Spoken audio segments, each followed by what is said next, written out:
It's the MAHO Indie Spotlight with Sojourner. Sojourn boy the sorcerer, watch him quest and watch him go, watch him crank that Sojourn boy, then go and save the world. Hello everyone, and welcome to another fantastic year of podcasting about video games. We are MAHO Indie Spotlight, new name, same great taste. I'm your host Cody, and with me today is Brandon. Hello, hello. And also Robin. Who's Brandon? Actually, no, that's not important right now. What's important is we have a special guest today, a squirrel. Hey, Michael Squirrel, to be precise. Oh, yeah. Why is the squirrel here again? Why are you asking me? I mean, I could just introduce myself and get us started. Okay. Hey, everyone. Thanks for tuning in today. You've never heard my voice before, probably. So my name is Michael Squirrel. That is my real name. No squirrel jokes, please. I've heard them all. So I'm the developer of an indie retro RPG called Sojourner. It's been on Steam since July 2017. And that's why I'm here, to talk about that game with this group of people on this podcast. All right. So what's Sojourner about? So Sojourner is a parody of retro role-playing games. Visually, it's really heavily inspired by Dragon Quest IV on the NES. Mm-hmm. But in terms of text and dialogue, it's more inspired by Earthbound and Mother 3. It's just a very silly game that has a very generic storyline, but one that's designed to set up unexpected, quirky, strange moments that get the player thinking and kind of help them feel good about themselves. It's a very positive game. Yeah, that's actually one thing that I noticed really, really early on was both the positivity, and I think I even mentioned it in our main chat, where as soon as I started talking to some of the people in the very first town, I was like, the style is very like Dragon Quest, but the dialogue is very Earthbound. Yeah. I love this. So yeah, I picked up on that right away. So that was presented very, very well. Cool, thanks. I liked the dialogue also because I played the crap out of Dragon Warrior 1, 2, and 3 on Game Boy, and I call him Dragon Warrior because that's how I played him, darn it. Yeah. And you're really good at writing dialogue where the NPC will give a hint to the player, but it will also build the world a little bit. Where, yes, I'm an NPC, and I'm going to tell you about, the spooky house, but then, my brother died at the spooky house or something like that. There's always some kind of, follow-up to it. My favorite one was, in the magma cave, there's a guy talking about a ghost, and basically he's like, have you ever been over to such and such area? And if you say no, he's like, good, because there's a ghost there. And I'm like, well, what happens if I say yes? And then he tells you about the ghost and stuff. It's great. Yeah, something I've always loved in those classic games is just being able to explore and find characters to talk to.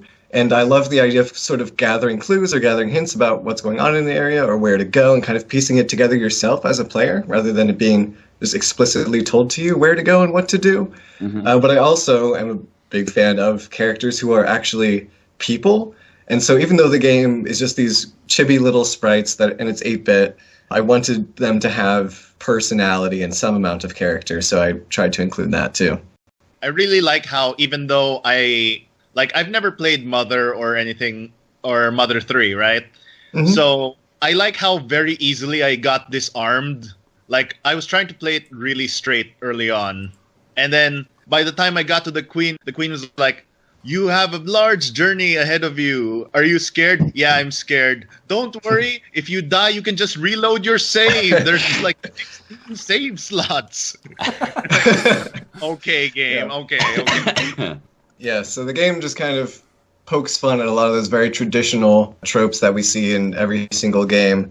But I didn't want to just make it like, hey, how there's... You can just reload? I don't know. There are jokes like that all throughout the game, but then I tried to make it also a little more original and unique to something that only I could write, something that only I could create. Because I think I wouldn't have too many jokes that are like, hey, so how about that airline food?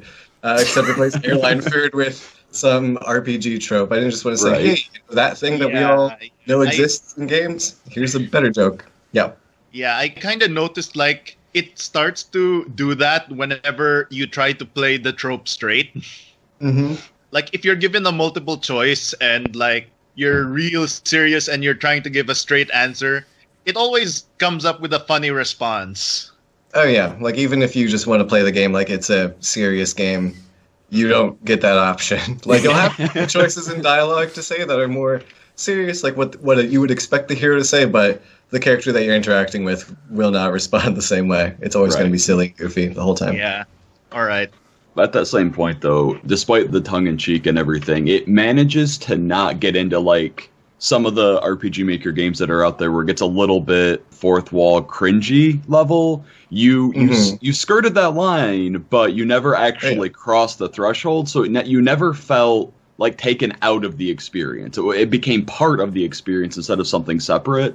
And that's actually like probably the most, as far as the dialogue goes, one of the things I was most impressed with keeping everything still within the game itself, even though you're pushing these a little bit kind of meta jokes, never actually broke the flow of the game. Thank you. And that was definitely part of what my vision was for the game, is that I figured that if the dialogue and writing inundates the player with fourth wall breaks, then that just becomes a part of the experience. Whereas if there's only the occasional or rare joke about that sort of thing, then it's just going to take the player out of the game. Mm-hmm. Yeah, I really liked, because I posted this on Twitter a while back, the one with the queen at the beginning where she's like, oh yeah, if you need to know what to do, just look for the town elders. We usually hang at the back of the village and give great advice. And that was a great way of embracing these tropes, but also, being comfortable with it. Like, yeah, you're playing a quirky RPG. What do you want? There's this old Looney Tunes cartoon, and it's Daffy Duck, and it's a parody of the Scarlet Pimpernel called the Scarlet Pumpernickel. And Sylvester is like the bad guy, Sylvester the cat. They have to do the obligatory sword fight because it's one of those swashbuckling parodies. And Daffy Duck goes, "This is the end of the picture. You know what happens to the villain in this." And Sylvester, cool as a cucumber, goes, "So what's to know?" And then they fight, and it's awesome. And Sylvester loses. Like, I really appreciate how, even though we all know it's an RPG, you just accept that. That's what we are. We're going to have fun with it, and you roll forward. I love that kind of confidence. Cool. Yeah, and the other thing to kind of build off of that comment, too, regarding the elders, is not only was it kind of tongue-in-cheek and quirky, but it also provided the player with, like, genuine advice to be like, hey, if you are lost, you can come talk to the elders. We will tell you what to do. So it's just layer on layer of just multiple things in that very short bit of dialogue that was very helpful. Yeah, I'm glad you noticed that, because that was a key thing for me, where a minute ago I mentioned, I love to let players kind of find clues on their own and figure out what to do on their own. But at the same time, I think of the original Legend of Zelda. If those clues are too vague or too obscure, then the player is just going to get frustrated and lost and confused. Mm-hmm. But if they are direct enough that they can guide the player to where they need to go, and also maybe like humorous or enjoyable enough, then that's the kind of game I wanted to make. Yeah, definitely. And I believe you succeeded, because when I was like in the thick of it, I really didn't put it down. So it was a very fun experience for me all the way through. But we'll get into our unique experiences, I think, here in a little bit. Yeah. And can I just say really quick, thank you so much to all three of you for all playing through this game. I think that's really kind of each of you, and I always appreciate when people take the time to play my game. Oh, of course. And make sure to thank Indie Gamer Chick while you're at it, because she did the whole indie stuff thing over Christmas, and she's like, discover indies! Hashtag discover indies! Go find your ass an indie game and play it! I'm like,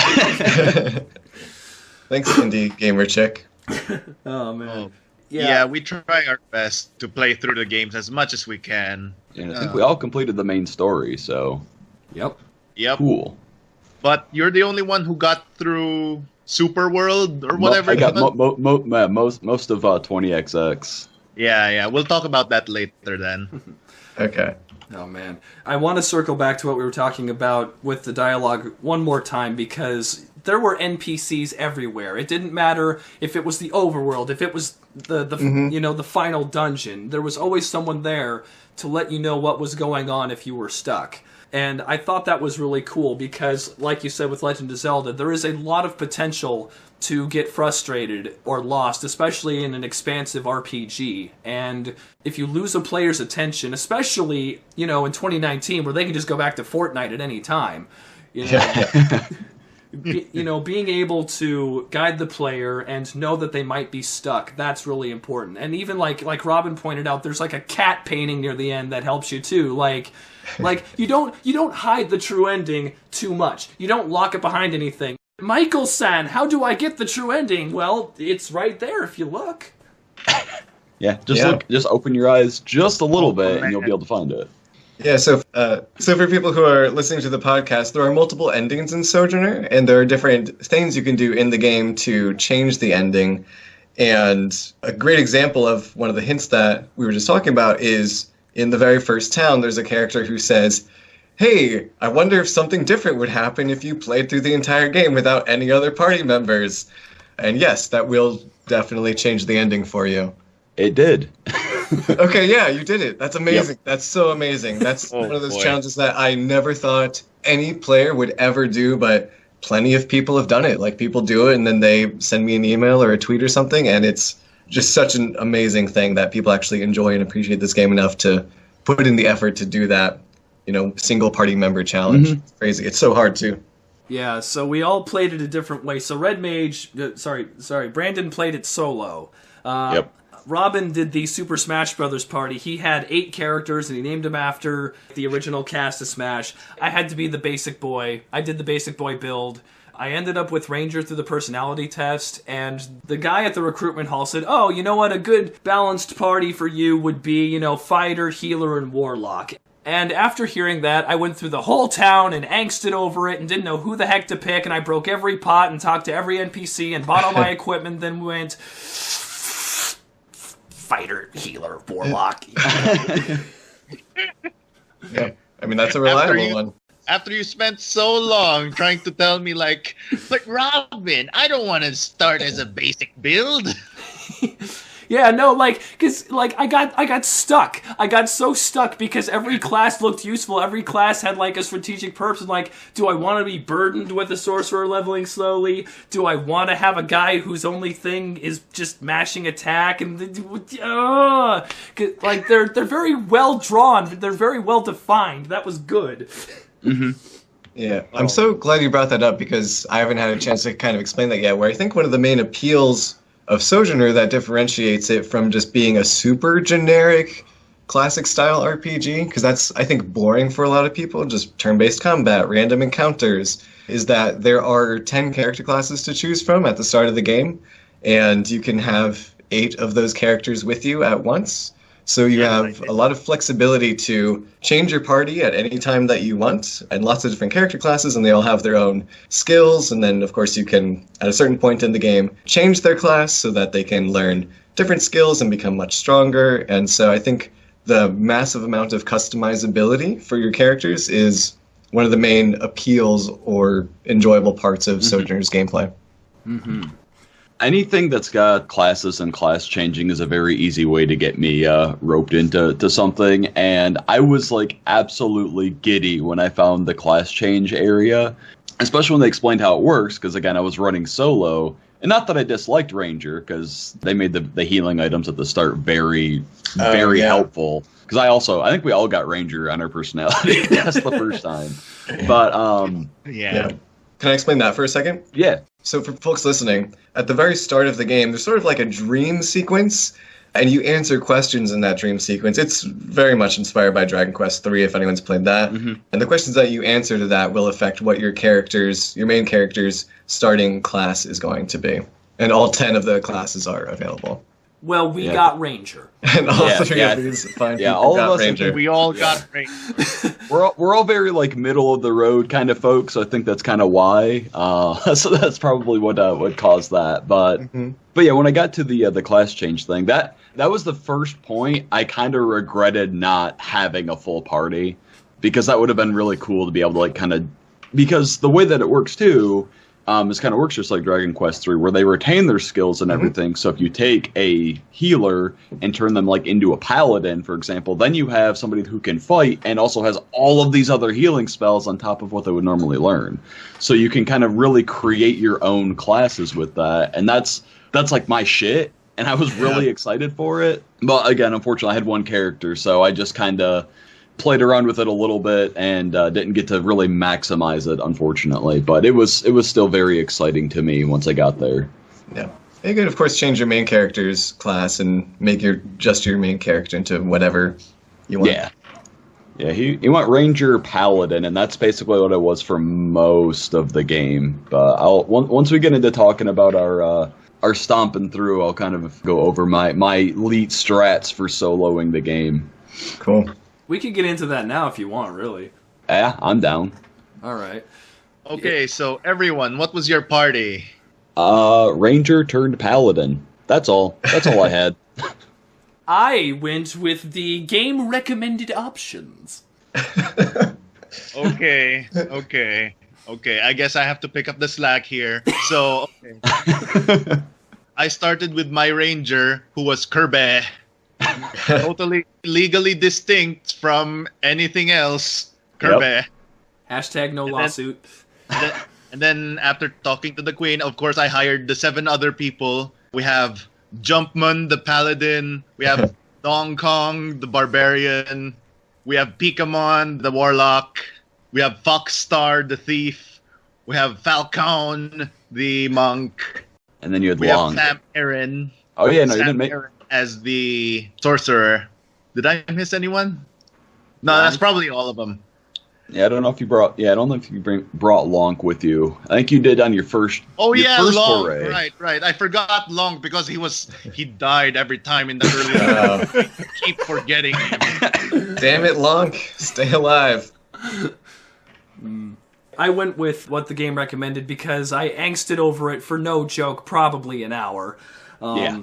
So I had Testo, who is my hero, the ranger. In a lot of RPGs, if I don't feel like self-inserting, I use Testo, which is test with an O at the end because I'm very creative. Right. And then I had my fighter, McBeef. He eventually turned into a barbarian. And then I had my healer, Lily, and my warlock, Viper. They mostly stayed that way, except for as I got near the end of the first world, I realized just what the dissonance was between, say, a fighter leveling up versus any of these casters. There's a big balance here between, do you want stats or do you want skills? Because there was a point where, like, Lily and Viper, they were several levels behind. And once you get up to, like, level 25, 30, they start leveling really, really slowly. McBeef was, like, level 32 as a fighter, and I changed him into a barbarian. And then Viper has been a warlock the entire time. And McBeef managed to make a level 34 fighter and a level 36 barbarian before Viper hit level 36. Yeah. And I realized, like, he was getting so much health and so many stats as a barbarian. I didn't care. Like, fine, you get to be a barbarian until you're level 50. Just go. With Lily, I changed her from healer to healer because the way the class changing works in Sojourner, there's one class per class. There's not, like, genders for them. And I liked Lily as a healer, so she just, no, I'd screw it. You need more stats, so just be a healer again. So the strategy that you're describing there is something that I hope that a lot of players will take advantage of, and if you get to the end game content, you basically have to take advantage of it. So when you change your character's class, they'll revert to level 1, and therefore need a lot less experience points to level up, but their stats will only decrease by half of what they were at the time you did the class change. If you were to change class at level 30, your character at level 1 will have the stats of a level 15 character, and all of the skills that they had as that level 30, whatever they were previously. Even changing a character into their same class, that can be a way to just sort of get that character to level up a lot faster. I exploited that for Lily, because I am very familiar with that system. It appears to be the same as the one in Dragon Warrior 3, and I enjoyed it. Oh, it's completely stolen. Yeah, totally. Nothing in this game is original. Everything comes from somewhere else.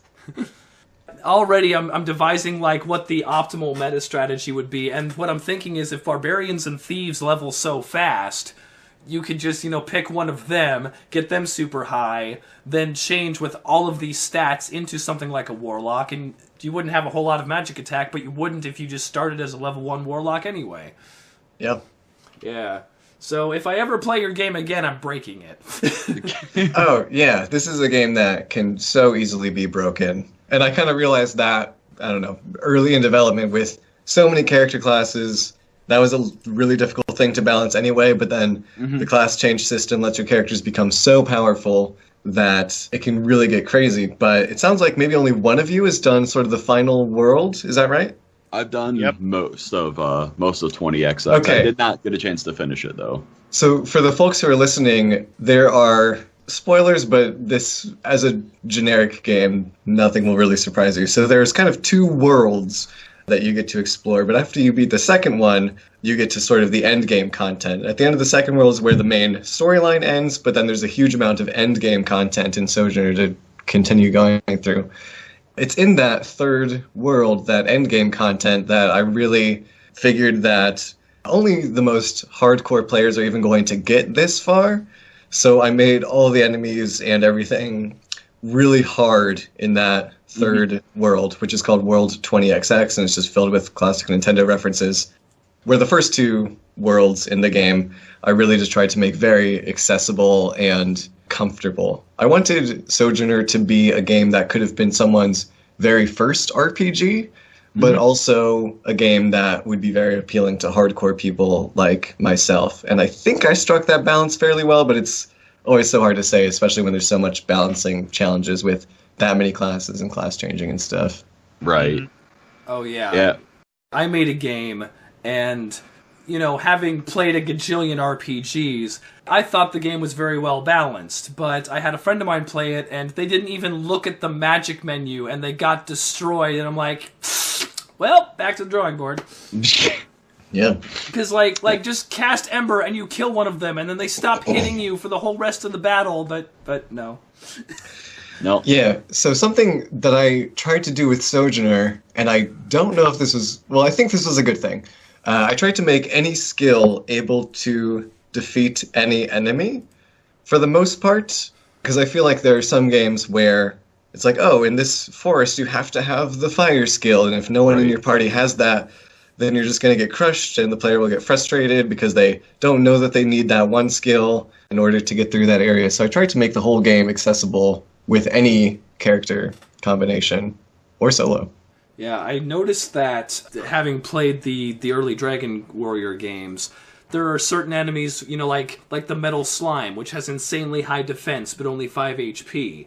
And then whenever you encounter a magic user in Dragon Warrior, their magic defense is always insanely high, so you have to have someone there who's able to just smack them really hard with a hammer. And in your end game, you have the Mithril Golem, but also the Black Mage, and they take about equivalent damage from both attacks and magic. And while they're still distinct enemies, you've allowed the player to walk in with a party of warlocks or a party of barbarians and be able to be equally capable of finishing even the final dungeon in the second world. Yeah, that's what I was going for. And that's actually one thing, too, that we often reference with what we feel is one of the greatest RPGs to ever exist, Final Fantasy Tactics. And that, I haven't played it. I'm so sorry. I'm so sorry. I've heard a bunch of people say that. It's somewhere on my list of games to play, but that's one I haven't gotten to. Well, I will also give it a +1. Yeah. But it allows that same thing. You can basically make your party virtually whatever you want, and it will still be effective to some degree. So you don't ever feel like you are pigeonholed into playing a certain set of characters. And Sojourner also does that very well. And I kind of got that feeling again.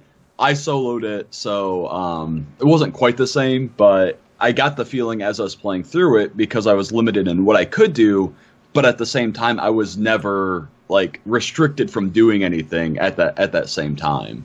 Now, I will say, for anybody who does want to solo this game, your first hour is going to be an extreme test of patience. Because basically what you need to do when you first start, even when you have all of, like, the best gear from the first town, you do need to still continue running from fights until you run into, like, the 1 to 3 slimes.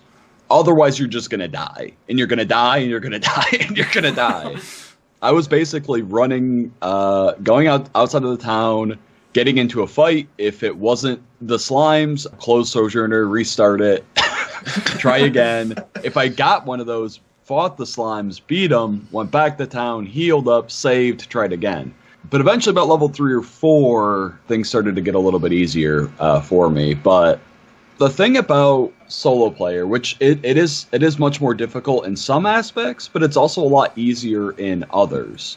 By the time I reached the first boss in the ice cave, at that point, because you're getting about 4 times the experience you'd normally get, I actually had enough defense that the ice lizard thing there wasn't actually doing a whole lot of damage to me. And that was very nice as far as survival goes. And then once I found bombs and started using the bombs, that basically let me kind of just plow through most random encounters. Basically played as Bomberman, but the thing that really kind of tipped the scales in my favor is after I turned Paladin, they got a lot more defense than Rangers did. So things were doing even less damage to me at that point, and eventually I hit a point where things would just be like, miss, no damage, miss, no damage.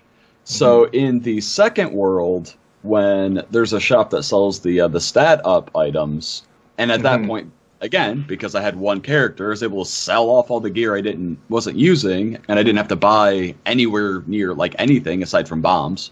I basically just poured all of my money into defense ups and resistance ups, and it got to the point where very little could actually even hurt the character.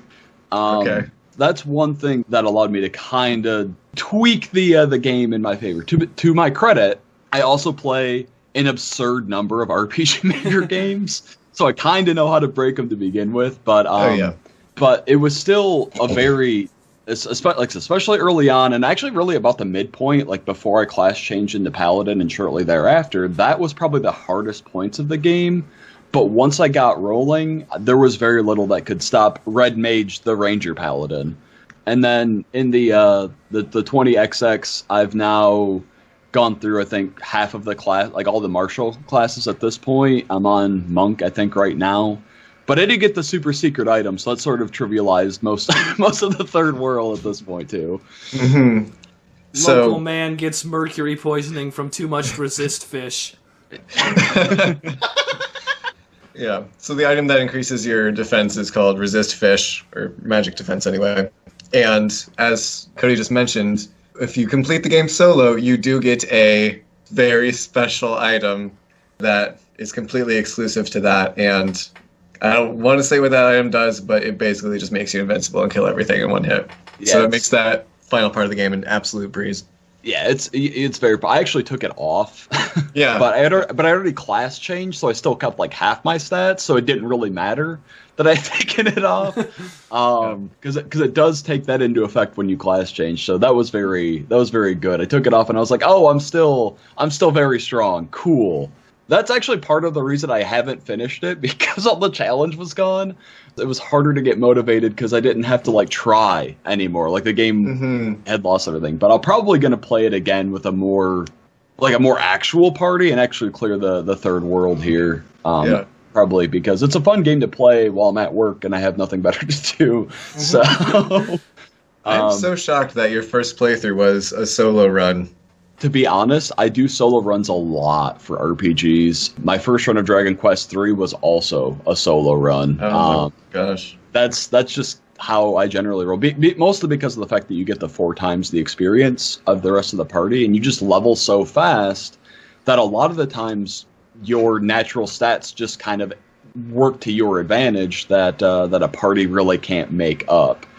Also, in a lot of party-based games too, the difficulty comes in because most bosses have AoE attacks, which do less damage than a single target but hit your entire party.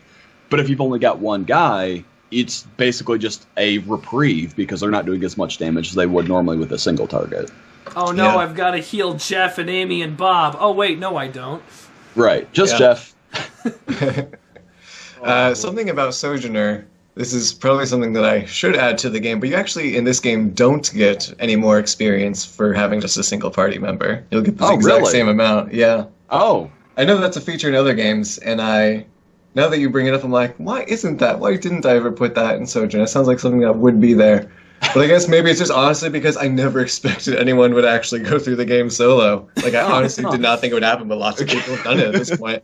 Ah, well, fair enough. Also, the nice thing about it is just that all the stat-up items, you don't have to, like, fret over who you give what stat-up item. It's just all shoved into the main character, so... Yeah. I tried to give all my resist fishes to McBeef, because both fighters and barbarians don't get a whole lot of magic defense, so just, come on, little bit! And then he was almost acceptable there at the end. My experience is I didn't bother eating any of the food. I didn't bother class changing. I just used my 8 guys. Mm-hmm. Oh, boy. Actually, it's pretty balanced, because they still made it to the end, even after beating the Ghost Captain and whatever. The only thing is, by the time I got to the end of World 2, I was like, Kirby, Donkey Kong, go use your Razor Boomerangs! Robin, since you used 8 people, I want to ask you really quickly. If I remember correctly, Sojourner has the ability where if somebody dies, another party member will fill in if they can. So, okay. So how did that affect your strategy for bosses? Okay, I can fill that in. The answer is, that part's kind of a lie. Yeah, that's not actually how it is. Because you have to actually manually like switch them out outside of battle, so... Ah. Okay. Yeah. But the good thing is you can just walk off being dead. Okay. Yeah, I found this out like after a while of giving up on reviving Lonk, I just decided, okay, Lonk, just sit in the back. We'll have Donkey Kong fill in for you. And then after like a minute, Lonk woke up. Oh. So the death state in this game is just called knockout. Something that always bothers me in games of this genre is that your characters are a group of, marauding mass murderers who just travel all over the world and kill everything you see, like by the hundreds. Mm-hmm. So I wanted, in an effort to make it seem at least a little less violent, you don't kill things, you just defeat them or knock them out. And the same goes for your player characters as well. And so after you've walked for exactly 400 steps in the field after a character has been knocked out in combat, they'll just regain consciousness and be in fighting form again. Yeah, when he woke up, I had this image of like Lonk being dragged around by Donkey Kong or Kirby. And like when he woke up, Kirby turns to him and goes, "You have met with a terrible fate, haven't you?" Oh, man.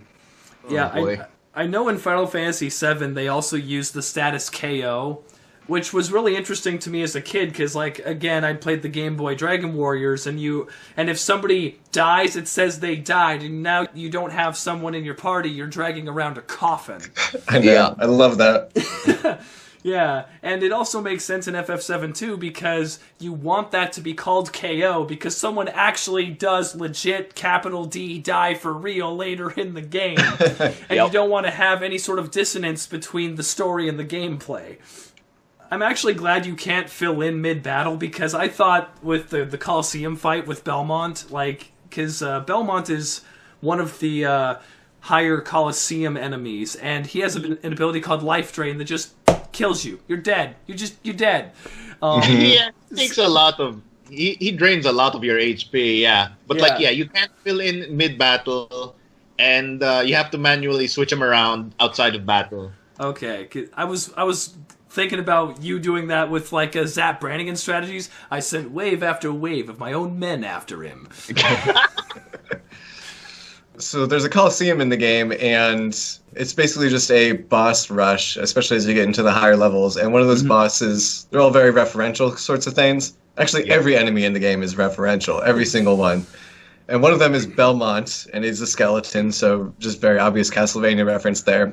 And that life drain skill is super devastating, but the trick to beating him is, I would say, just send in your hardest hitting characters, because he barely has any hit points and you can get rid of him in a turn or two. And so, yeah, you might knock out 2 or maybe even 3 of your characters, but you'll definitely get them by then. If you're a high enough level and that sort of thing. Yeah, my whole strat on that, because his life drain, I don't think is affected by defense at all, or resistance, because he was still hitting me, I think, for 200 per pop. My strat was basically just heal every single turn until I had enough TP to use my 4-hit attack, and then I one-shot him. That was about the only way I could beat him. Oh, man. Okay. I'm surprised you even managed to beat him at all. Goodness. While we're on that subject, the monster design for this game was... I hadn't seen that this kind of... how do I put this? There were a lot of different styles of monster in the game, I'll put it that way. Yeah. There were some that were like pixelated monsters with an appropriate palette. There were some that looked like they were made almost in MS Paint. Like, where did you source these? Yeah. So far, this conversation has been super nice to me, and you've all been saying such nice things, giving me a lot of praise. But something that we haven't talked about yet is that Sojourner. So it's the first commercial game I ever made, and I had to cut a lot of corners just to finish it. And that's something that I've learned is just a reality about being a game designer as a one-man team, is that, yeah, if you want something to be perfect, too bad. It takes so much effort to finish a game. And so I had to cut a lot of corners in certain parts, certain things that I'm just not very good at. And I enjoy doing like smaller size pixel art. So I did the character sprites and the tiles and that sort of thing. But things like the character portraits and the enemy sprites, these larger image files, I just struggle to do quality pixel art with images that are of that size. So credit for the good-looking enemies definitely would go to a wonderful website called opengameart.org, which is basically just a community of people who make video game graphics and resources and just share it on that website for free and kind of get tips and advice from each other. So definitely check out opengameart.org if you want to see all kinds of random video game assets and graphics that people have just made, not necessarily for any project in particular, but just because they wanted to and wanted to put it online somewhere for others to use. So the good-looking enemy sprites came from that website. The more ugly MS Paint-looking ones, I know exactly what you're talking about.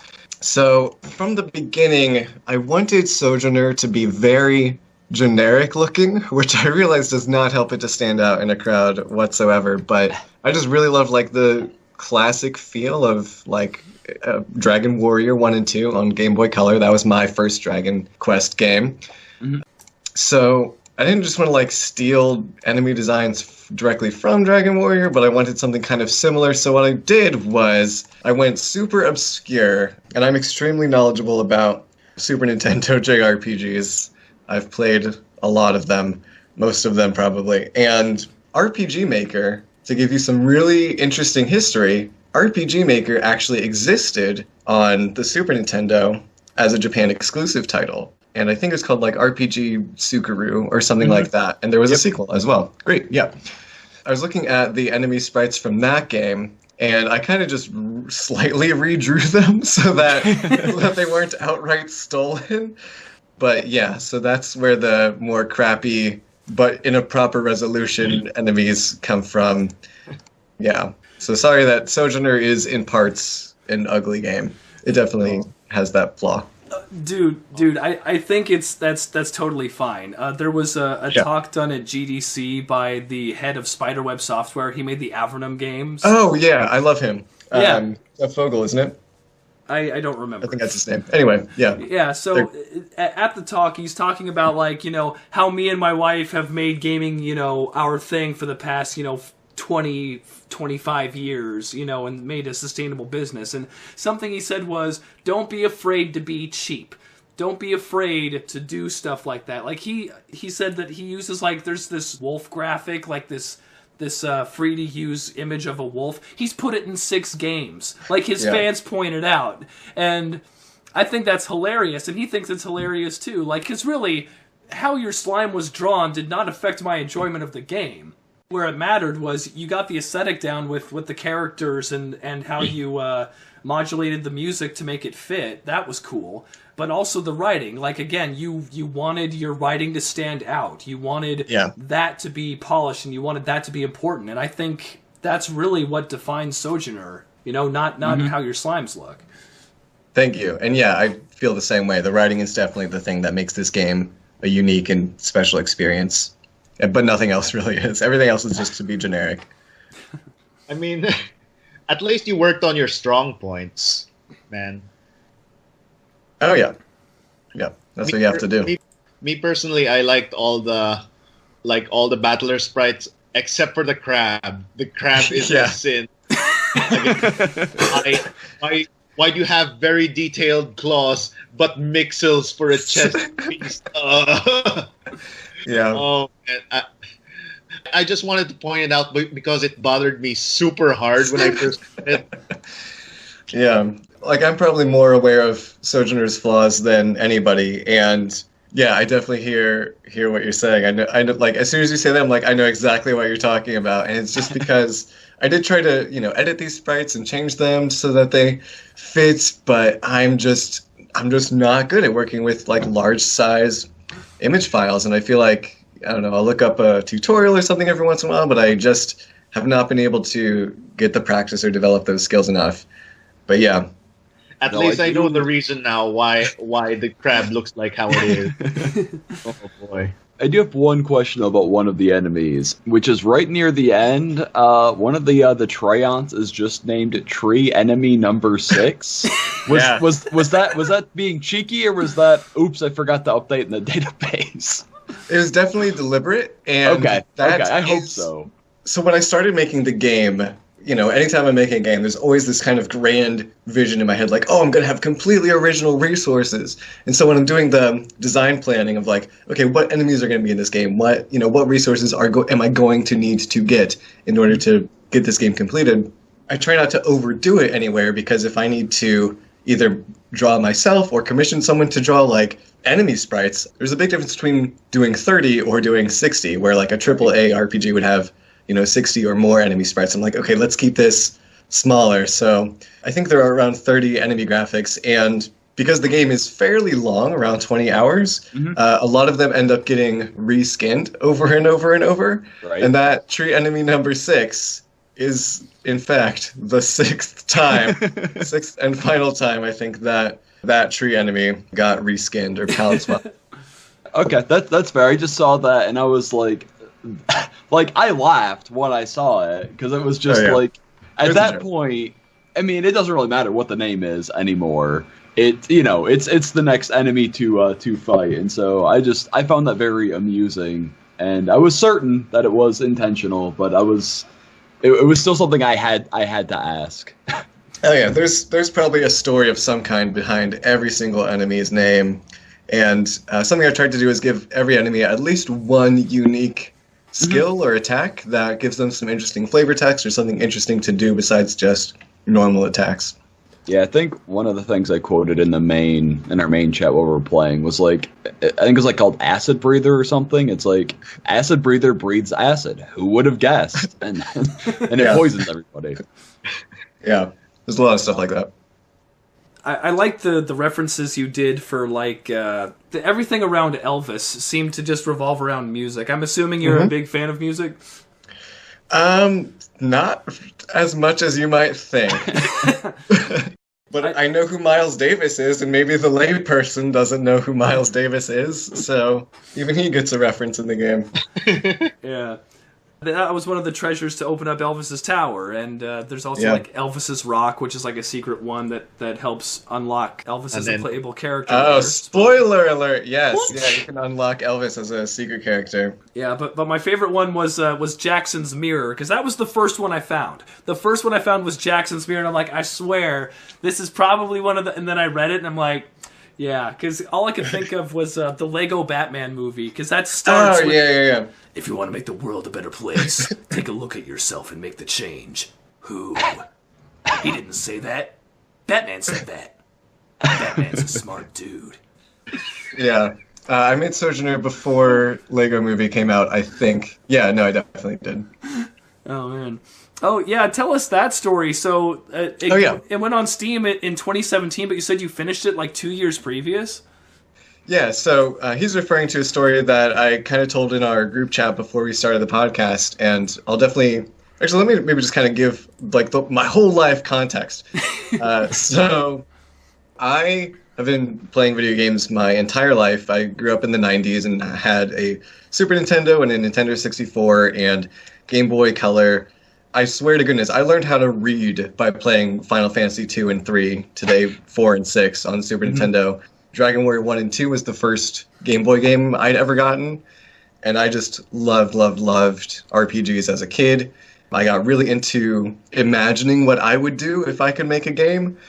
There was a day in 3rd grade, it was career day. I got to come into school dressed as what occupation you wanted to have when you grew up, and I just made like a t-shirt and wrote video game designer on it. And I drew like a little awful 7-year-old drawing of Mario and Bowser, and it was great. I knew that I really liked Dungeons and Dragons in concept, but I always thought it was way too complicated. Even, like 7, 8 years old, I'm like, I'm never gonna read this entire player's handbook. I can barely read this. This is too much. So I would just kind of like make my own tabletop RPGs around that age, like single digits age. And thank goodness I was humored by friends and family and people in that, because it would actually like play those probably very awful and cringeworthy liked versions of Dungeons and Dragons with me that I created. But that kind of, just kept fueling my imagination. Mm-hmm. So around when I was 13 is when I discovered RPG Maker 2000, the Don Miguel, fan translation that many of us discovered back in those days. So, I'm 27 today, so this is 14 years ago. Oh my gosh. I have 14 years of experience using RPG Maker. And the games that I made with RPG Maker 2000 as a 13-year-old were the equivalent of like Rebecca Black Friday, but in video game form. They were just absolute garbage games. But yeah, just, everything was practice, everything counted. And as the years went by and I continued to use RPG Maker, and I dabbled in other things too, like Game Maker and other platforms I could find. There's a thing called Game Maker's Toolkit that I used for a little bit, but it kind of sucked, so I didn't use it that long. But so I kind of just kept studying game design kind of on my own as like a secret hobby. I didn't really tell other people about it. I thought it was way too nerdy to ever tell anyone that it was something that I was into, even though I was like on forums and making, little projects in my spare time. Mm-hmm. So as the years went by, I kind of decided, okay, I really want to make a commercial game one day. Like, I think I could probably do it. By the time that thought entered my mind, I was definitely not experienced enough to do that project then, even though it was something that I wanted to do then. So I was probably like maybe in my late teen years. I was like, I should make a commercial game one day. There was sort of a period of my life when I was between jobs, and it was, I'd been hired for a job, but it would be a couple months before I would be starting it. And this is when I was probably 23. I was 23 years old. During that time, the inspiration just struck me where I was just very bored. I was very bored waiting for that next job to start. And a project or challenge that I had done for myself in the past was sort of the like 1-day video game challenge, mm-hmm. which I invented for myself. But it's something that I had done in the past where if I just felt like it, just try to make an entire RPG Maker game in 1 day. And so that's what eventually turned out to be Sojourner, is that there was 1 day between jobs, I was bored. I was like, I want to make an entire game in 1 day. So I grabbed a bunch of assets that I had made for a previous project that never got finished and just kind of came up with, okay, what's the main sort of like through line that will carry the player through the game? What's the world map going to look like? How does player get from point A to point B? So I planned all of that, and then I made all the maps in a day, and I didn't come anywhere close to finishing it, but I really liked what I had done up to that point. And so the next day, and I'd spent like the entire day doing that. Like I woke up in the morning and just thought, you know what, I'm going to spend all of today trying to make a game in 1 day. The next day, I just did the exact same thing, except continuing with the same project. Mm-hmm. And I just kept really liking what I was creating this time, where I think in projects I'd done in the past, I don't know, there were always things that I didn't fall in love with, or like I've started and abandoned hundreds of RPG Maker projects, often knowing that I wouldn't finish them, but just to get like practice or experience or whatever. Sure. Yeah, but with this particular project, I just kept making it bigger and better and adding things to it and thinking about ways that it could be special and unique. And after about 2 months of working on it for, I kid you not, about 12 hours a day, like I was not doing anything else. I was just waking up, working on it, like eat breakfast, go to the bathroom, eat lunch, eat dinner. But other than like breaks to eat or go to the bathroom, I was not doing anything other than working on it. I really became addicted to it. Mm-hmm. So that was about 2 months' time. But after about 2 months of working on it, I got super tired, super burnt out from doing it at that pace. And I just wanted to like put it down, put it away forever. Like I was just so tired of it. And certain things, there are a lot of flaws in the game that you can still notice today. So there's like RPG Maker VX Ace is the platform I built it on. And that software puts this anti-aliasing filter over everything. And I could not figure out how to get rid of it, and it's still in the game. So it's like pixel art, but it's also blurry pixel art. So there are things that I kept trying to fix, but just always frustrated me. So eventually I just got, so tired of making the game as perfect as I could get it to be. And so I just put it down. I was like, I'm done. And I hadn't actually done the third world yet, but I knew that I wanted to. I'd already planned it out. But I was like, oh, do I have it in me to do a third overworld and, basically extend the game by this much? I was like, no, I don't. So I put the game down, and then I started that new job and lived my life, and kind of every once in a while the thought would hit me like, hey, remember that crazy video game that you spent a huge amount of time working on and really enjoyed? Like, what if you ever went back to that? So the following summer, kind of late in the following summer, so about 18 months later, I was living in Pittsburgh for a job, and when that position ended, and I knew it was ending, and I was getting ready to move to Los Angeles, my plans hadn't been timed as well as they should have been. Mm-hmm. And so I ended up just kind of being stuck in Pittsburgh without a place to live for 10 days. Ew. So during those 10 days, I didn't really know what to do. Thank goodness I have a minivan, so I lived in my car for those 10 days. And I had a bike and like a bike rack on my car. And so every day I would grab my bike from my car, ride into downtown Pittsburgh, and go to the Starbucks.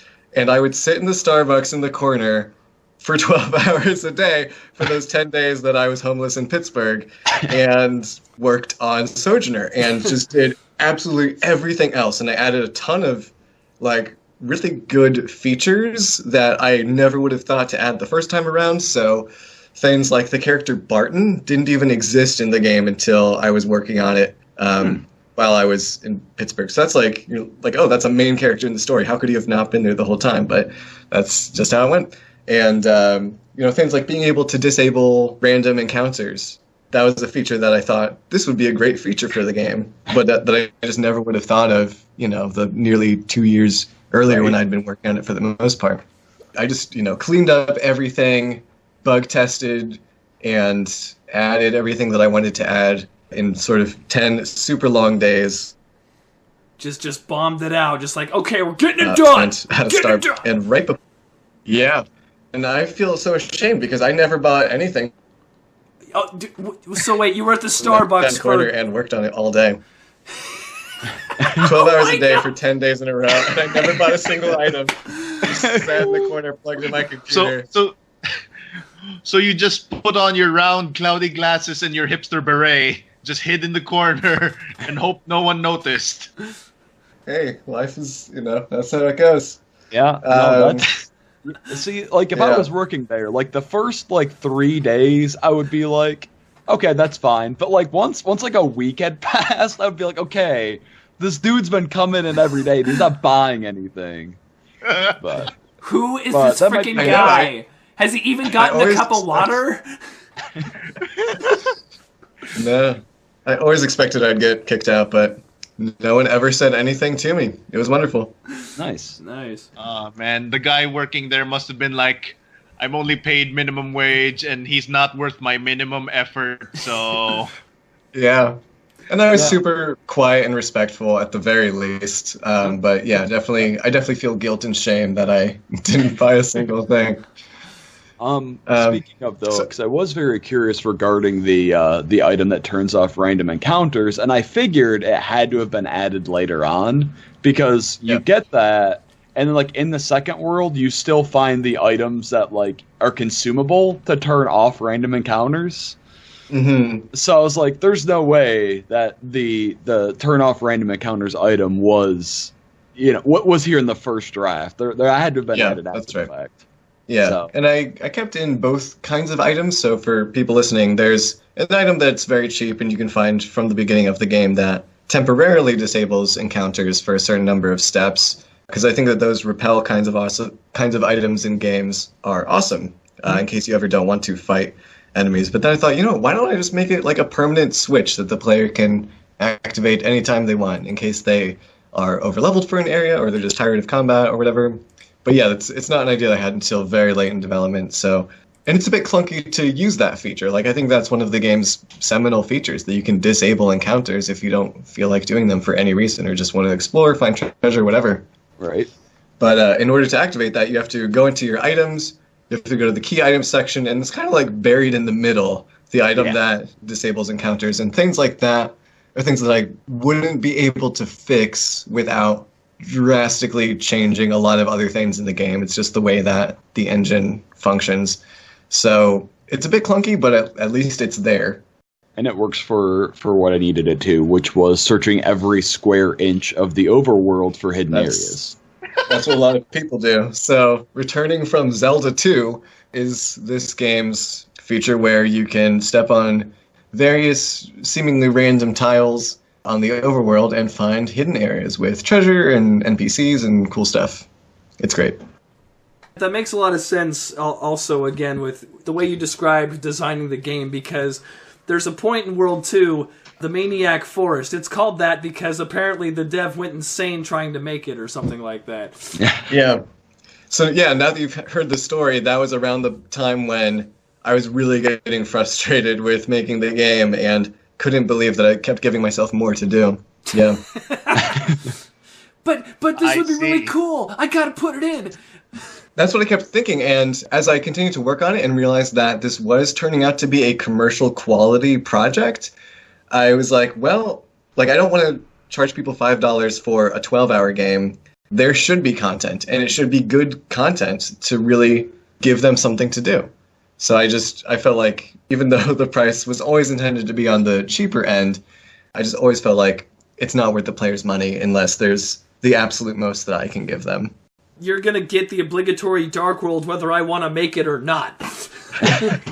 Yeah, that's exactly it. All right, so you moved to LA then. Sojourner is basically complete, and then you said that it was on Steam Greenlight for a bit, and how did it finally end up getting released? Yeah, I have no idea. So while I was still in Pittsburgh, right on, maybe the very last day that I was there, is when I submitted it to Steam Greenlight. I really used every single second I had during my remaining time in Pittsburgh to work on the game. Yeah, I think it was the very last thing I did was submitted it to Steam Greenlight, which is the first time I'd ever done that sort of thing. Mm-hmm. And Steam Greenlight lets you have a lot of, insight into how many people are clicking on this game's Greenlight page, and how many people are upvoting it and saying that they would purchase it, and how many people are not doing that. And you get all kinds of interesting data, but I didn't know what that data would mean. So I think Sojourner typically had 25 to 30% of people who visited the page saying that they were interested and would buy it. So that means 70% no. And I was like, well, that seems like a big number, but also is that, I didn't know how to take it, but a year went by and I didn't hear anything at all. So I figured, you know what? That was a cool thing that I did. I'm proud of myself for making a game, but it's never going to come out. No one's ever going to hear about it. And then one day, very randomly, I got an email from Valve saying, hey, Sojourner is going to be greenlit. Here are the next steps. And it was super unexpected. I didn't think that it would ever get released. And I don't know what made them notice the game after a year's time on Greenlight. Yeah, it feels like it's a long time to be on Greenlight, but maybe it finally just got enough people saying, yeah, I would play this, to kind of tip it over the edge to make Valve go, yeah, okay, we'll put it on our page. Yeah, because I bet I bet your comments weren't flooded with, this is a game about throwing kittens into a cannon and shooting that cannon and having the kitten fly, and I don't like this kind of game. That doesn't actually happen in the game.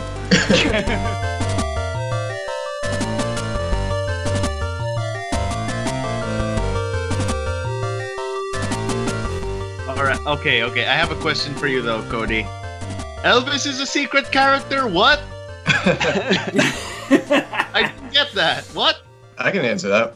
Okay. How does this happen? Because, like, Yes. I gave that rock to the queen, so... Well, you see, you have to retrieve the peanut butter and banana sandwich that's Yeah, there's a secret item, it sounds like you found it, called Elvis's Rock, and if you give it to the queen before you fight Elvis, spoiler alert to people listening who haven't played, Elvis is the final boss of the second world in the game, so of the main story. But if you give Elvis's Rock to the queen, his mother, before fighting Elvis, and then after the credits go back to that first town, Elvis will be in the throne room, and if you talk to him, he'll offer to join you, and you can choose yes or no, and if you choose yes, he'll join you. And he's like a stronger version of a paladin. Oh, okay. I never went back there after the credits, so okay. Fair enough, I guess. That's interesting. I have a question I'm so excited to get those laser boomerangs. Yeah, so for folks listening, a few times people have mentioned like bombs and like razor boomerangs and laser boomerangs and crazy things. So this game has items that you can use as area of effect attacks in combat, and they're all very overpowered. Yep. And just really useful. But the reason that they're overpowered is, one, so that they would be useful and worth, spending your in-game money on, and also because when I talk to people who have played the game, a lot of them forget that these like bomb and boomerang items are in the game, and they just never use them. But they're great. Yeah, I'll be honest. I didn't buy any of them because, generally speaking, in RPGs, those items are never really any good. But I found one in a chest, and I was like, "All right, well let's just kind of see how this does." And it was like 250 damage to everything, and I was like, "Oh, okay, that's actually really good though." And then I went and bought 99 of them. Yeah. And then suddenly, WTF? I'm into bombs now. Yep, that's basically how that worked. I played RM the Bomberman. That's really cool to have them be that powerful, though, because if you compare it to every other method of ending a battle, so like with a fighter, barbarian, monk, you click attack and the guy dies. With a mage, you go into a magic menu and you have a whole list of things that are going to make the bad guys die. But with the item menu, you're going through your potions, you're going through your stat ups, you're going through your recovery items, you're going through that pair of slippers that you found 2 worlds ago. And then here we go, here's your bombs, and boy howdy are they worth it. Yeah, scrolling through all those other items to get to them. But there's a payoff. I have a question for each of you. Sure. Okay. So, after you beat the main story and the credits roll, there's a screen that says how many secrets you've completed out of 15. Do any of you remember what that number was for you? I do. Yep. Okay, so I got like 11 out of 15. And that's great. like, I have a feeling like the ending scenes have something to do with how many you get, right? Because you got a really long ending, and you're like, "Why is this ending so long?" Did that happen?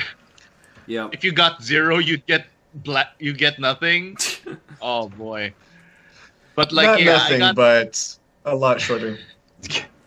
I got like 11 out of 15. What really bugged me about the ending scenes was like, there was apparently an NPC that I missed that the other 2 found. And it's apparently the NPC that they tipped. Oh my gosh! Yeah. Okay. My story for that, because like I started the game normally with 4 people, and RM started his thing being like all macho solo YOLO over here.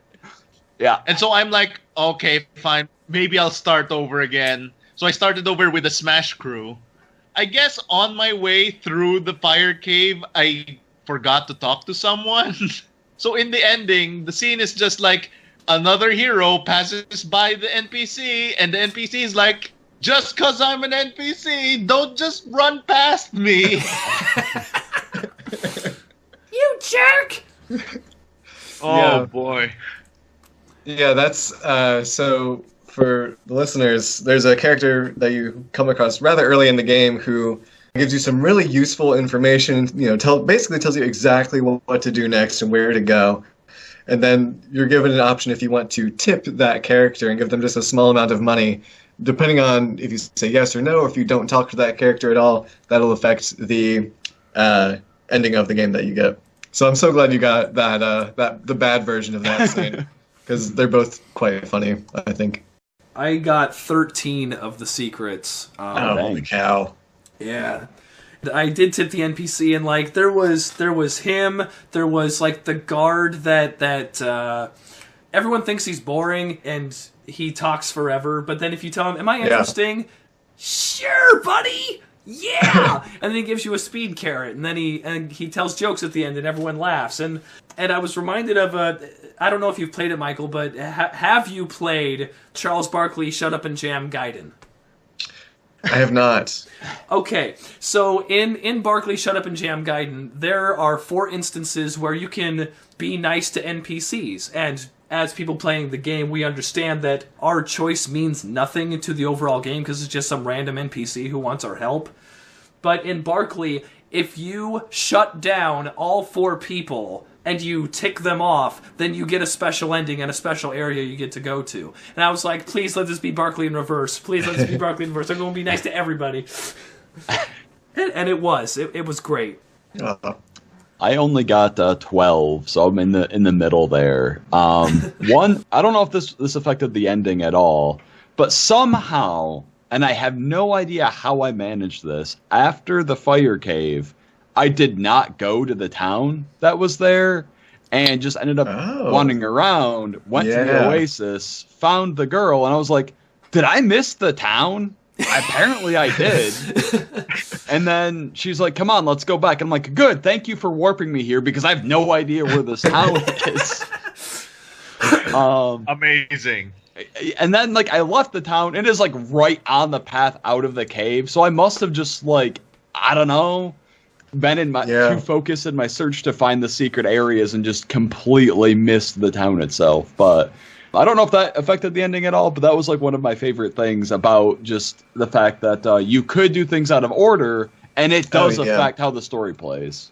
It definitely does, and doing that wouldn't affect the ending scene that you get. There are other dialogue options that you have to make that would affect the ending scenes there, but it will affect how that scene plays out, where if that character meets you, there's only one line of dialogue where that character says, like, oh, did you skip the town, or did you just choose not to talk to the town elder? Because the game doesn't know the difference. Right. So yeah, scenes will play out differently depending on which characters you speak to or haven't, because the game is not at all non-linear, but I wanted players to have some amount of freedom in how they went about the tasks. Yeah, and with the third town, Verdantia, someone outright tells you, hey, special things happen if you beat the dungeon before you talk to anyone in the town. Yes. Yeah, that's one of those endings. So I included an ending in the game, and just like I completely changed all the characters' dialogue if you save the town before visiting it, the third one. And I have no idea why I decided to put so much effort into that. So that's why there's a character in town who tells you, hey, play the game again and do this differently next time because it'll be more interesting. There's a lot of weird secrets and Easter eggs in Sojourner.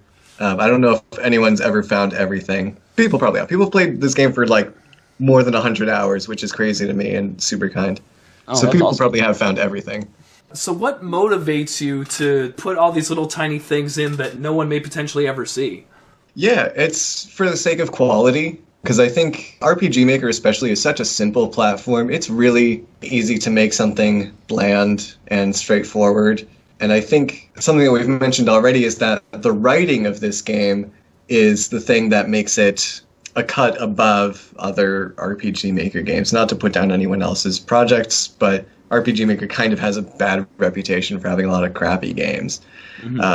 And so the best thing I can do to sort of counter that stereotype about RPG Maker games and about 8-bit games, a lot of people are very tired of 8-bit games and whine that it cuts down on development time, which is, yeah, of course it does. I'm not a professional pixel artist. I need to do sort of low-res looking things. The thing that makes my game better is just putting in lots of secrets, and I wanted the game to appeal to lots of different kinds of people. So folks who are more casual, who don't like random encounters, can turn them off, and folks who like to explore can explore, but folks who just like going straight through the game can do that too. And I just wanted to give the player the ability to experience the game they wanted to, and to reward them for however they were experiencing it. That's very cool. Thank you. Yeah, no, that's definitely a great way to approach. So that way, because obviously you can't please everybody, because that's just kind of how it goes. But at least in this fashion, you are being able to cater to as many different people as possible while still keeping the game fundamentally the same. Yeah. The Mario games do that too, where the main line of levels, there's a progression there that get a little bit harder, but anyone can beat a Mario game from 5 to 95. And then there's all these extra levels and occasionally post-game challenges where, oh, you've been platforming for 20 years? Okay, buddy, here you go. Have fun. Mm-hmm. Yeah. Yeah, and then like the PlayStation Final Fantasies did that too with all their secret bosses. You have the weapons in FF7, for example. There comes a point where, people, old salty dogs like us, we've played a billion RPGs. So when you have to have your standard story progression, having that extra stuff really helps. Yeah. Thanks. All right, Brandon, did you have anything for our guest, or Michael, did you, before we do the big thing at the end? I'm ready for the big thing. Let's do the big thing. Okay. A big thing? Yes, the big thing.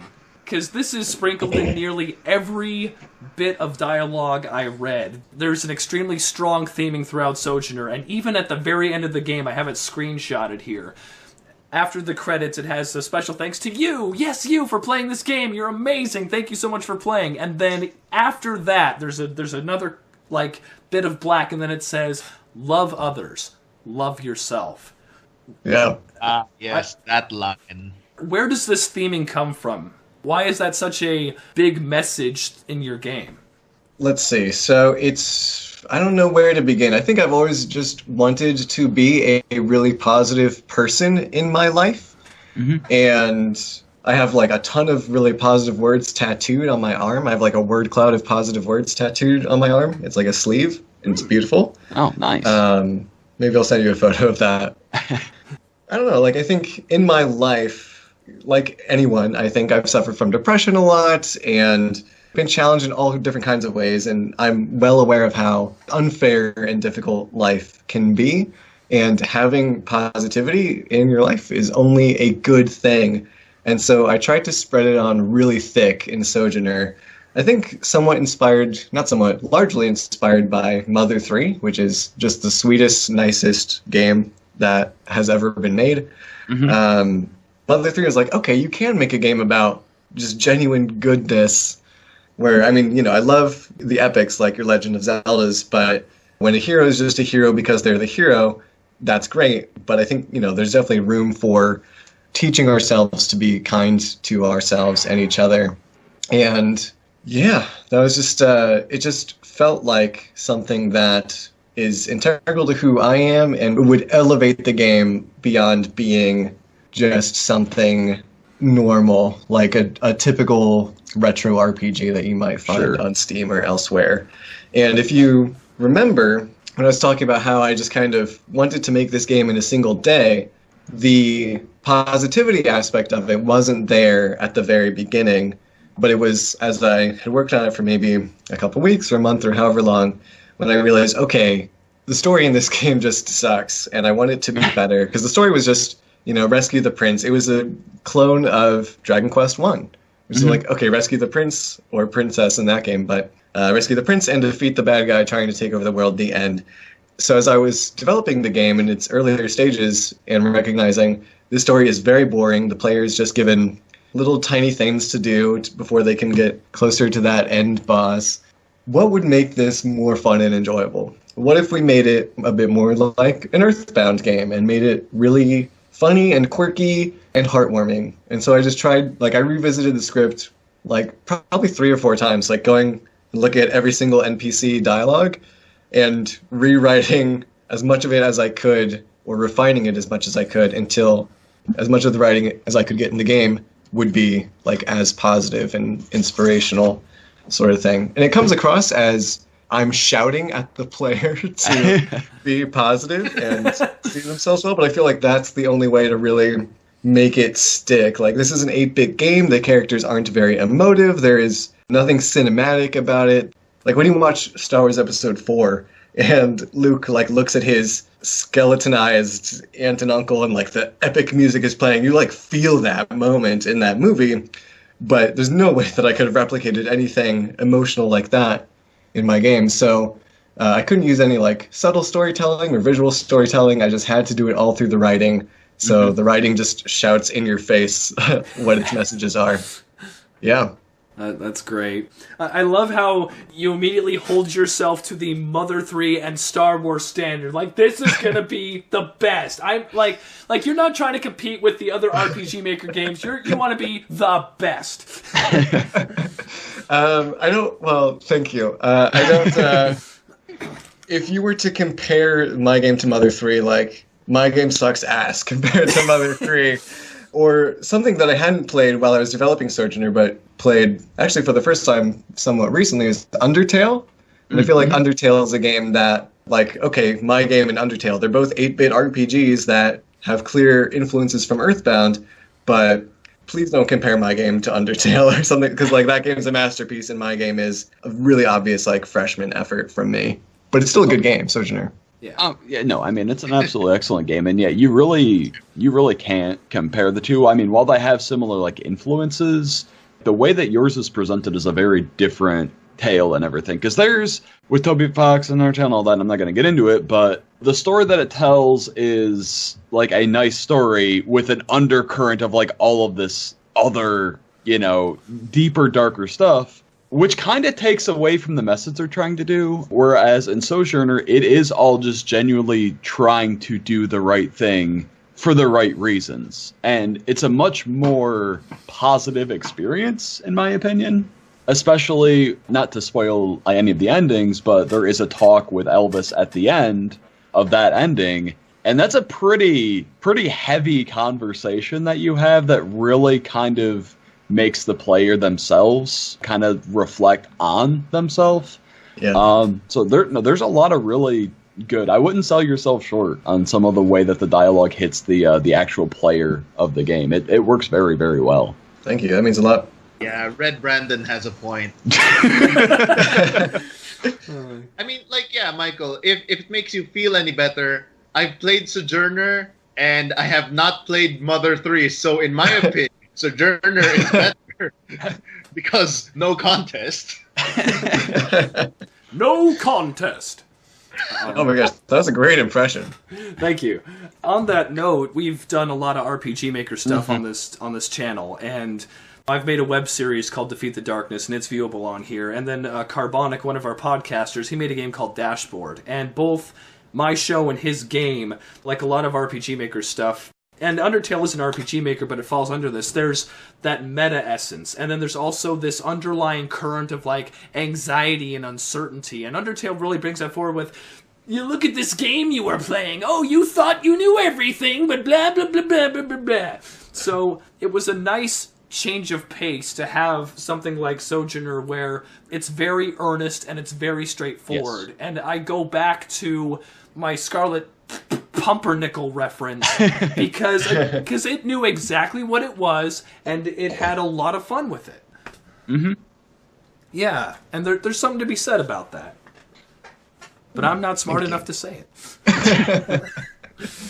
That's kind of like the whole positivity, and it was very much shouted, because, like, even in, like, the very beginning scenes, like, the NPCs that you're talking to and everything are just like, you're a good person, hero character. You will do the right thing. And, like, that's, like, how the game opens, is just very much, you know, doing this positive thing, which actually made me worried, honestly, because I thought there was going to be, like, this really big, dark twist that you were actually a good person, and there was going to be like this huge like negative swing at the end, and I was honestly being not super invested until like as the game continued, and then the main character talks because they go from being a silent protagonist to having talk as they go.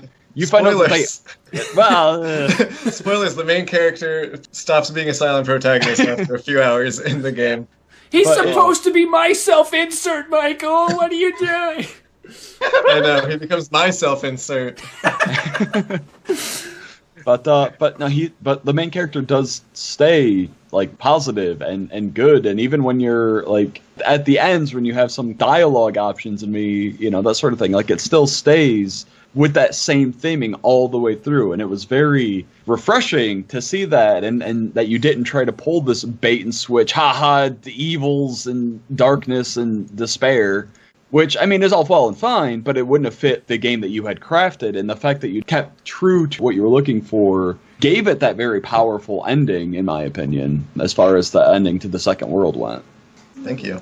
Yeah, Sojourner is just a really good time. I mean, like, the strong points are really strong, and the weak points aren't really that bad. But, like, yeah, I had fun with it. Yeah, same. I'm probably going to be replaying it here on and off. I mean, I know we're going to probably pick something else, but... Yeah, Red Brandon. I'm gonna go replay it someday as YOLO, yeah. What was YOLO the Solo? name? Yeah, Eat YOLO-son, the solo hero asshole guy. What, not YOLO Swaggins? No. I wrote down the name. I reserved it. I gotta use it. Okay. I know you'll do great, Yeet YOLO-son. The one thing I don't know that any of us used though were the monsters, which I definitely want to do. Oh yeah, I have. I did not one. have space for the monsters, so I didn't bother. Oh, yeah. So for folks listening, the gameplay feature they're talking about is that not only are there 10 character classes you can choose from, and class changing and all that, but there are also monsters that can join your party throughout the game, and there are 6 different kinds of them. And they have, basically just really different and unique properties to what the more standard RPG character classes are. So that's a cool extra thing. Yeah, you have like the slime, the golden slime, the whatever else, and then there's the shark, who I guess is the coolest because the only way you can get to it is with an airship that is a secret. Yeah, Shark is a super secret character. But he's really strong, he's great. And our party is Quintus the fighter, Septimus the thief, Borgon the warlock, and a shark. He bites real good. Shark, so bites good. If we could take it back to the positivity part of the game for a minute. Sure. I think one of the big themes of the game, in addition to believe in yourself, stay positive, and that sort of fluff, is the challenge. I guess one of the themes of the game is awkwardness and how challenging and difficult it is to communicate with other people and become on like-minded terms. Mm-hmm. And I tried to represent that the most with the confrontation with the game's initial villain, who's named Zed. And I don't know how well I pulled it off, because I don't know how effectively players will get what I was going for in that scene, but sort of the conversation with Zed when you first meet him, I feel like I wanted to write things for him that didn't really make a lot of sense, but I didn't want him to just seem like a deranged, madman who would take over the world. I wanted to give him a little bit of depth so that there was maybe something relatable, a tiny little bit, but obviously not at all. I don't know how effectively I pulled off that scene in the game, but I think it is a pivotal one. And it's meant to sort of represent how, I'll give an example, and this example didn't exist when I was developing Sojourner, but I think it might help clarify things. But if you're talking to a Trump voter, those people can be very difficult to talk to or to explain your viewpoint and come to common terms on. In my life, I've noticed a lot of times like that where, I'm talking to someone who just does not understand my point of view and is judging me for it. But I'm trying to be respectful, but we're struggling to find common ground, and that's what that scene is meant to sort of be like. Okay, so for the Zed fight, what I did was I picked the middle option every time. I wanted the yeah but. I did the yeah but every single time because I have an uncle who's like paranoia runs in my family, and he got it bad. When you live by yourself, you tend to agree with yourself a lot, and you make this chain of logic that no one else really understands because you've discussed it with yourself really well, and you understand how you talk really well. So you kind of lose the ability to express it with other people and absorb from other people. Yeah. Yeah, and also, if I can segue a bit, it's also why I liked the Roseanne reboot a whole awful lot, because it spoke to this Midwestern audience who really hasn't been told how fast the world is changing. Like, Roseanne's grandson wears a skirt, and now here's Roseanne, this Midwestern icon who has to just kind of roll with it and figure it out and interpret it. I would agree there's not a whole lot of, like, reconciliation going on. You know, people do tend to, they've kind of become more extreme as we've moved into the internet and formed our own little communities, and I think it is important to have those avenues of dialogue and that self-reminder to be open and understanding with people. Yeah, I think that's really important, and thanks for sharing a little bit about like your history and experience with having those kinds of interactions. Yeah. Oh boy. Yeah, so how about that Zed fight, guys? Well, so yeah, I was going to jump in with saying that I also picked all of the yeah but middle options, but I was doing it as a role player because I had picked all of the middle options when I picked the Ranger as my starting class. So I did it basically to stay true to this character that I had already created. So very different reasons, but we got the exact same result. Yeah. I did the same thing because Herbert is good boy and cannot change that. Oh boy. But like, I see what you mean about Zed. I think talking with Barton helped a lot though with the fight, with understanding Zed. I do feel bad for him though, because like on one end, like, yeah, what he's saying does make sense, but on the other hand, it only makes sense to himself. Yeah. Right? So it's unfortunate that you have to like beat the shit out of him. Yeah, he doesn't let you not. Yeah. All right, this is my one thing about the Zed fight, though. Okay, so at the end, he's like, so I guess we gotta fight now. And you can say yes or you can say no. Yeah. I was trying to be tongue-in-cheek and just go, yep, now we fight, because that's where my mind was. And then at the end of the game, he's like, ha ha ha, that guy, he wanted to fight me. What a twerp. I'm back now, baby. Yeah. For some reason, I thought the time for talk was over, but it was, there was, I'm assuming a continuation there. I think I said no, and I think he has like one more line of dialogue, and then you just fight anyway. If I remember right, I think he's basically just like, no, it actually is though time to fight. Let's do this thing. Red Mage, I have failed. I have succumbed to the dark side at the last minute. No, it's fine. I get what you were thinking. Like, yeah, that is, sort of a tongue-in-cheek, jokey thing that absolutely would fit in with this game. You'll still fight the same fight, regardless of which choice you make, but it will affect the ending that you get. You'll get a pretty different ending scene depending on which thing you said. Oh, boy. Wait. So that means Cody, in your ending scene, he was alive. That's right. Yeah. Oh, shit, Red Mage. We killed him. Yeah. We straight up killed him. Yeah. Yeah, so, spoilers, but if you say, yes, I want to fight to the death, then he'll reappear during the game's ending, and you can actually go to his castle again and talk to him more after that point. Or if you say, no, I don't want to fight to the death, then he will die in the battle, and he will have a grave in the first town that most people will not notice. But it's there. Yeah. Oh, boy. Red Brandon, we have succumbed to the dark side. Oops. I'm actually more interested in the final fight of the second world. Oh, yeah.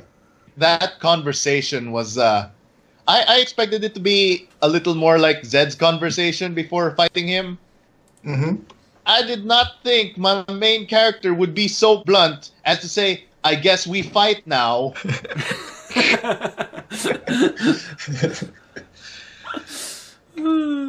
And then and then goes like, no, wait, you didn't even give me a choice on that one.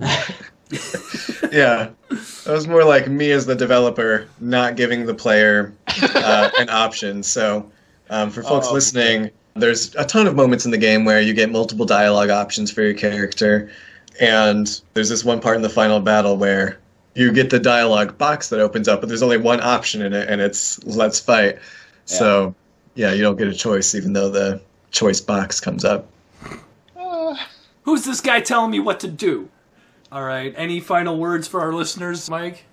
Yeah, so you can find my website, michaelsquirrelgames.com, if you want to look up any guides for Sojourner or find an easy link to purchase it on Steam or anything like that. I've also got a few blog posts and articles about the game or links to things on external sites. I am working on a second game that I've been working on for what feels like a very long time now, but I'm pretty busy. And, so Sojourner, I could work on constantly for a relatively brief period of time, just months. But when you can only spare a few hours on, an occasional weekend, the process is a lot slower. So the game I'm making right now, title still to be determined, but it's most likely going to be called Terragard, which is the name of the world that it takes place in. It's gameplay-wise very similar to Sojourner in that there are multiple classes to choose. Visually, it's heavily inspired by Final Fantasy VI, so it's upgrading to the Super Nintendo look and Super Nintendo color palette. It has side view combat to mirror that. I streamlined a lot of the more complicated things like equipment. In that game, there's only weapon, armor, and accessory, rather than lots of different armor slots and that sort of stuff that just makes it complicated. Right. Things like being able to disable random encounters is going to be back in this second game, except you can also set the encounter rate yourself. Oh, so whether you want frequent or occasional encounters or no encounters at all is up to you, and that's and it's right there on the menu now, rather than something you have to dig through your inventory to find and remember. And also just a ton of quality of life improvements. None of that weird anti-aliasing filter from RPG Maker VX Ace. This new game I'm making with RPG Maker MV, which is great. And I think it's going to be pretty good. Story-wise and theme-wise, it's going to be very different. So even though gameplay-wise, if you like Sojourner, you'll enjoy the gameplay of this next game. But theme-wise, it's mostly... I'm not the most political person in the world, but the story of the game is mostly an allegory of modern-day United States and sort of Trump's rise to power and how that's affected everyone and what we can do about that. I like making my games about deep and interesting things, so if Sojourner is all about positivity in the face of challenge, I think this next game, Terragard, is kind of the opposite side of that coin, where how easy is it for us to succumb to despair and argue with each other and just be unhappy all the time and outraged all the time based on the things going on around us. I see. So look out for that. And I haven't actually made an official announcement about that game getting made before. So you heard it here first on this podcast. But as it gets closer to launch, I'll be unveiling it and showing off a lot of things about that on my official website. You can also follow me on Twitter. My Twitter handle is SquirrelMS. And yeah, that's me. All right, well, Michael Squirrel, thank you so much for being on the program today. Yeah, thank you for having me. This is really fun. I love talking about Sojourner. Thank you all for listening to the first episode of MAHO Indie Spotlight. This is Cody. We'll catch you later. And this is Brandon. We'll see you next time. And this is Robin. It's really weird calling you Brandon. Jeez. Oh, boy. I know, 3 years of Red Mage, and now suddenly he's changed names on us.